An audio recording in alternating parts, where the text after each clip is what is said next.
Fit for Life Radio, episode number 169. Today we're going to be talking about not tracking your calories burned. Why is it not a good idea? Yeah. And really, you could stop right there. Just take action on that. Do not. Just don't. Just don't. Just don't. Don't track your calories burned. But we're going to tell you why. Yeah. Give you a little background. And so there's really two steps to this. And the second step shouldn't matter because step one is don't track your calories burned. And then step two would be if you do track your calories burned, so you ignore step one, do not eat back those calories. Yeah. Because a lot of times, it's like with the rise of all of the fitness trackers, the Apple Watches, the Fitbits, like those will give you your estimated calorie burn in a workout, right? Yeah. Which, you know, face value sounds like, oh, that's great. You're telling me how much work I did. And then people see that and they're like, oh, well, I need to eat back those calories that I burned. Yeah. Well, and I don't even think it's so much people are like looking at it to where they need to and they're trying to be completely optimal. I think it's they want it gives them an excuse to do it. Yeah. And before we even get into all the reasons why, like physiologically and just the facts and some theories, one reason too is like it's a dangerous game and slippery slope because to get to like trading off like exercise, calories burned, and then I'm rewarding myself with this food amount, and then trying to like play this little teeter. Yeah, like game. That tango is very hard to keep up. Yeah, and it's just an unhealthy mindset. Yeah, for food and with exercise, because now you're completely like valuing exercise for calorie burn and weight loss. Yeah, which is major no. Which is not the primary role of exercise. And really, as we get into this, you're going to see it's not even what you think. Yeah. So, yeah, why don't you want to do this? Why completely avoid it? So the first reason is because everything is very inaccurate. Yeah, like very. It's all an estimate based on formulas that are just like pretty general. And let's assume that you could even accurately get it. Yeah. Right? Your calories burned from, some exercise or whatever you're doing. And so even if, which isn't true because we'll get into that as well, but say you could. Yeah. Then the actual devices that we kind of have available to do it are typically very inaccurate, right? And really around 25 to 30% off. Which is a lot. Yeah.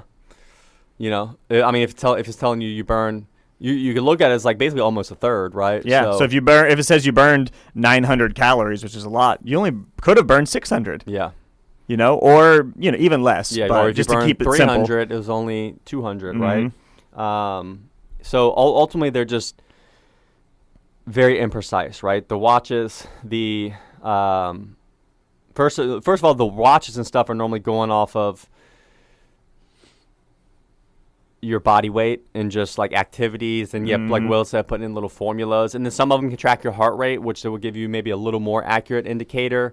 But then the problem with a lot of those watches and stuff are, well, they're inaccurate with heart rates. Yep. Then especially if you just have just on your wrist. Yeah. For a lot of people, it's just not super accurate at high heart rates when we are exercising. And if you have a chest strap that monitors your heart rate, it's maybe a little more accurate. But even then, there's so many variables with each person that it's so hard for that to be accurate.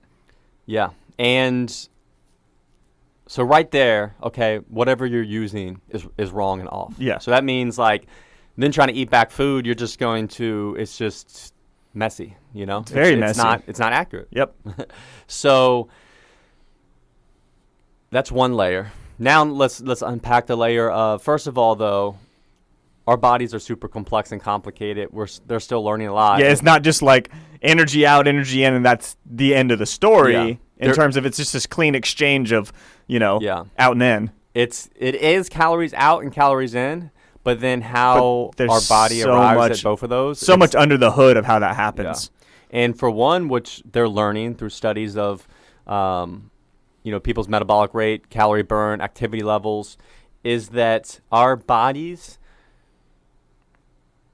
can constrain the calorie burn. Yeah, like So- they'll adapt very, very well to that. Yes. So meaning you could say you go do some workout that and again, say you truly do burn 500 calories during it. But then over time, you could do that same calorie, same effort, same heart rate, same everything, and your body actually burns way less from it. Mm-hmm.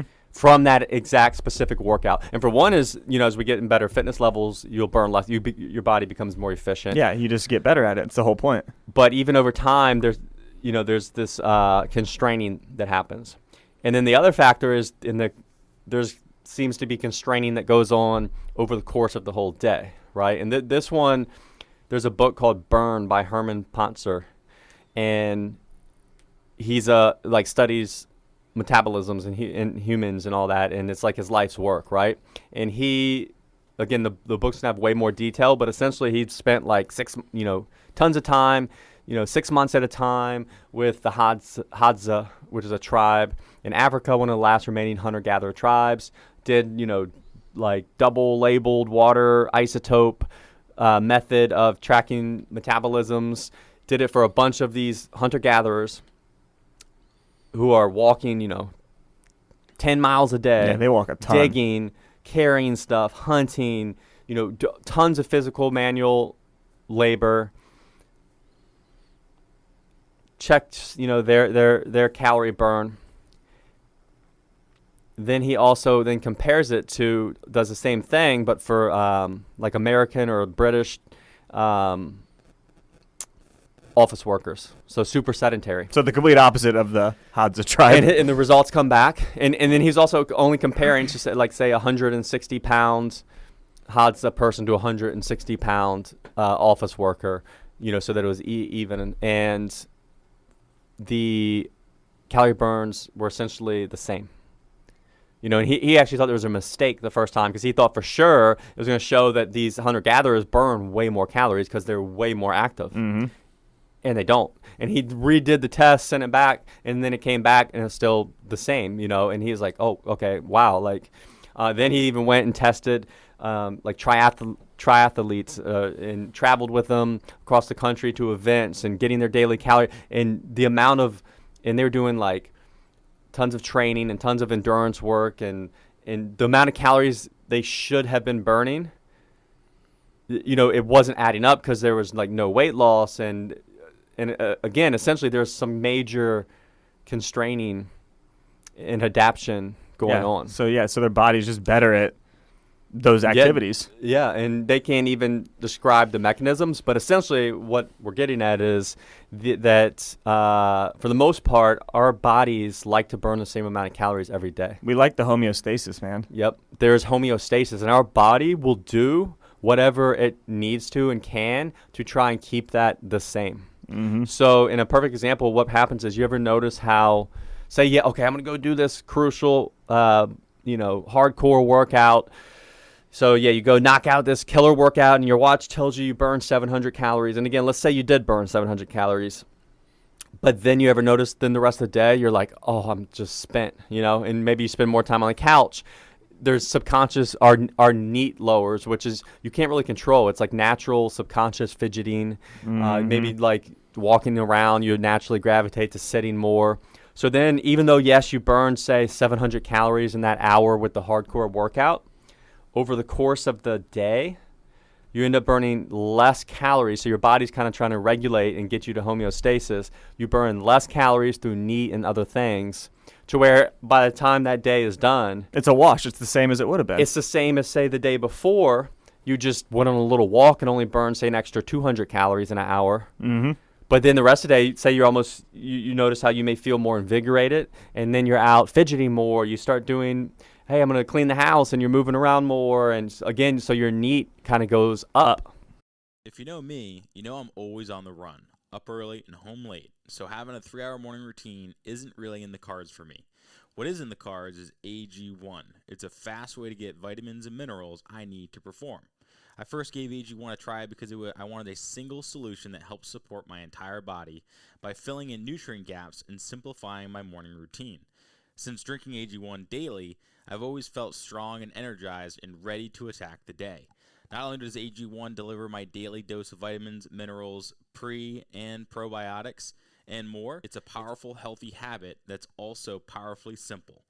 It's one scoop, mixed in water, once a day, and every day. I know that AG1 is giving my body high-quality nutrition. Every batch of AG1 goes through a rigorous testing process, so you know that it's safe. And AG1 ingredients are sourced for absorption, potency, and nutrition density. AG1 is a supplement that I trust to provide the support my body needs daily, and that's why I'm excited to welcome them as a new partner. Here is your chance to start every day this season with a gift to yourself. Try AG1 and get a free 1-year supply of vitamin D3K2 and 5 free AG1 travel packs with your first purchase exclusively at drinkag1.com/provengrit. That's drinkag1.com/provengrit. Check it out. To where then at the end of the day, again, could be the same calorie burn as the day where you had the hardcore 600 calorie workout, right? Yep. So the reality is if you then were tracking that calorie burn and you ate back those calories, it's actually the same as the day where you just went for the walk. So you ate 600 more calories or whatever it may be. Yeah, you just ate more calories than you needed, right? Mm-hmm. So this is, again, the theory of our body kind of constrains or like, it is trying to reach homeostasis. It auto-regulates based on, how much you've done. So there's just too many variables like that. And then on our end as coaches, anecdotally, working with clients, we've seen it. We're working with clients tracking calories and they're not losing weight. They're stuck. And we're like, what's going on? And then they're like, they maybe then inform, hey, I've been eating back my burned calories from my exercise. And then we're like, don't do that. Yeah, that's not what we want. They stop doing that, and then all of a sudden they start dropping weight. Boom. Right? So we've seen it firsthand as well. And it's overly complicating. Yeah. It's a stressful thing to have to do to, figure out, all right, well, I got to eat this much, and I can add this much in. Mm-hmm. And then on the days where you don't have that, yeah, you're just not eating a lot of food. Yeah. And so there's this up and down as well, and it's just not a good mindset or just, a habit to have. Mm-hmm. We would rather people just keep it the same. Yeah, so you have less variables. And realize that most calorie calculators that are telling you how much to eat, and when you're factoring all that in, they already factor in an activity multiplier. So someone says, hey, your maintenance is, your body weight times 15. That's including that you do exercise and are active, have a couple high-intensity workouts, things like that. So it's already built in, right? Mm-hmm. So, again, there's no need and only pitfalls to tracking your calories burned. Yeah. Especially when you're trying to lose weight. Yeah. And when you look at, again, you have these watches and stuff, and they're all just different from each other too, right? So, they're all just giving best guess, and really some people like to use their calories burned as almost like a point system, like an indicator of how good the workout was that day. Keeping a score, and that has its tons of, reasons not to do that as well. Yeah. But again, so even outside of that, the trackers being wrong, there's also our genes, our genetics, our sleep. These are all factors as well, right? Our sleep and stress can affect our metabolism, metabolic rate as well. Yeah. Right? So say you're not sleeping well and you're super stressed, and then you're going and doing some crazy workout to try to burn more calories according to your watch. And then you're eating back those calories. We're just digging a hole. Yeah. And again, because your lifestyle stuff's not on point, you're probably not getting as much. Your metabolism's probably not going to be as high, right? So again, it's just another factor. And then by doing the crazy hard workout, you're causing way more stress that you may not be able to recover from. So it's just a cycle. Yeah, it's just the things we do. So then people start chasing this burn calories game, and you're really just applying way more stress and probably making things worse. Yeah. You know? It's just not something that you should be shooting for. It's arbitrary. It's not. There's not a whole lot of weight to it Yeah. at all. It's just, Yeah. And for example, like here's an example, hormones, right? So women's menstrual cycle can affect their resting metabolic rate. There can be a difference of almost 200 calories at most, but it's more normal. So say around 100, right? So your metabolic rate can be affected by 100 calories a day. So say there's 100 calories from hormones. We'll say there's another 100 calories based off of your sleep and, fluctuations like that with your sleep and stress.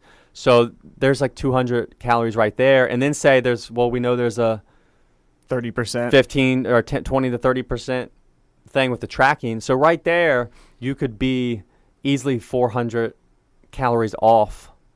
Yeah. So, and then you're eating back 300, 400, 500, 600 calories.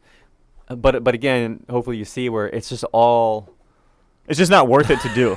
It's not worth it, right? The real reality is and if you're trying to lose weight, it's better to just, at some point, you're going to have to be in a deficit, eat less, be a little hungry. Mm-hmm. That's all part of it, right? Yeah. So the best thing you can do, and we go back to this, it's almost too simple. People ignore it. So you're probably listening. You're like, well, what can I do?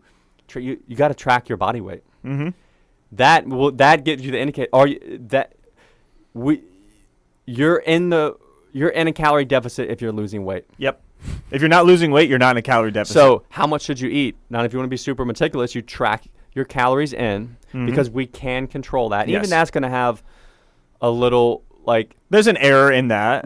but like the label of food could be wrong, but it's the best chance we have. Like we can have way more control over that.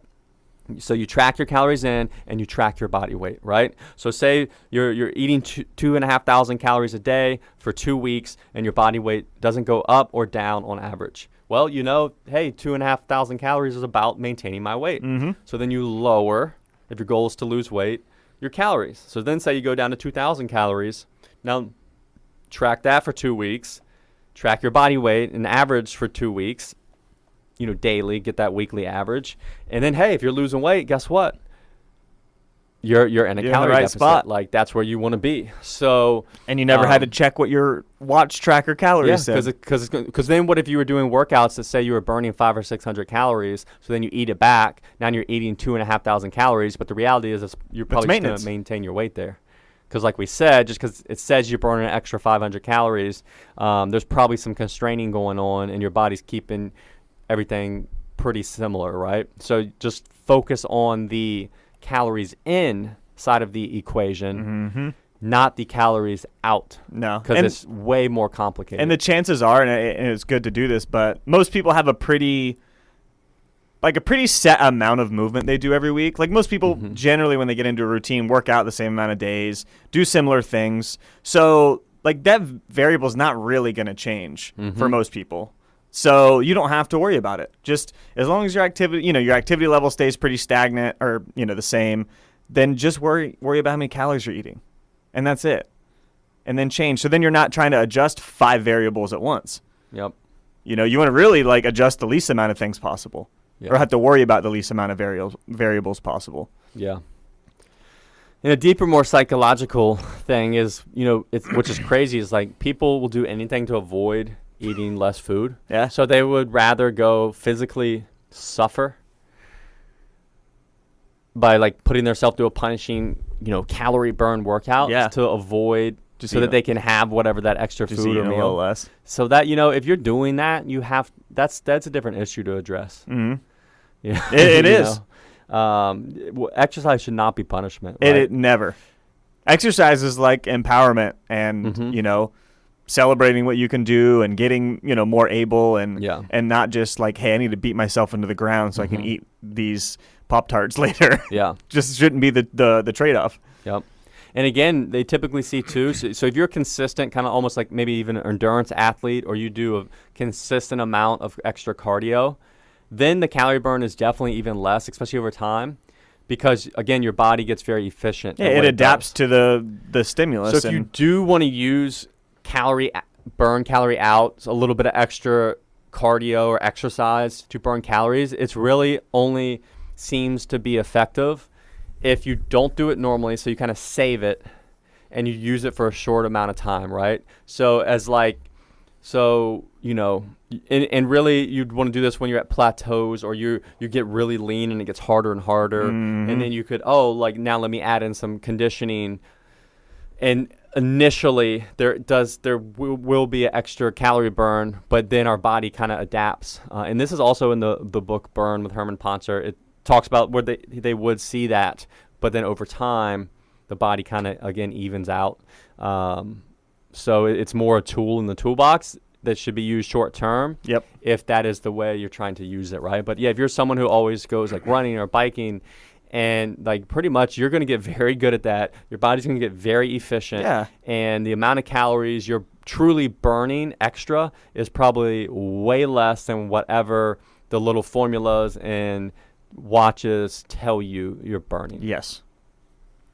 So hopefully that's helpful. Yeah. It's a thing we get a lot, question we get a lot, something we see a lot. Yes. Hey, about my calories burned from exercise. And about that, 1, don't track it. Just don't do it. 2, Don't even look. if you ignore number 1 and don't eat back those calories. No.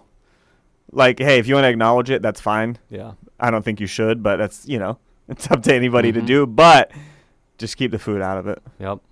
It's just not worth it to do.